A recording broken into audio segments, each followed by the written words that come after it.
কিয়ামতের ময়দানে আল্লাহ বলবেন, ও আমার বান্দারা আমারে সিজদা দিয়ে দেখা। কারা কারা দুনিয়াতে সিজদা দিয়েছিলি, আজকে এই কিয়ামতের ময়দানে আমারে সিজদা দিয়ে দেখা। আমরা যারা দুনিয়ার বুকে সিজদা দিয়েছি, আমরা আল্লাহু আকবার বলে সিজদায় লুটিয়ে পড়বো। আলহামদুলিল্লাহ পড়েন। আর যারা দুনিয়ার বুকে সিজদা দেয় নাই, মসজিদে যায় নাই, সিজদাকারীদের সাথে আন্দোলন করে নাই, তারা সেদিন অনেক চেষ্টা করেও তাদের পিঠটারে বাঁকা করতে পারবে না। তাদের পিঠটারে সেই দিন লোহার মতো শক্ত করে দিবে কে? ইয়াউমা ইউকশাফু আন সাকিন ওয়া ইউদআউনা ইলা সুজুদি ফালা ইস্তাতিউন।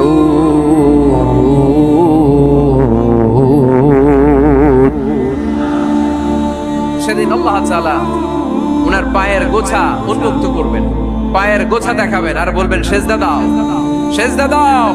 কারা দুনিয়াতে সিজদা দিয়েছে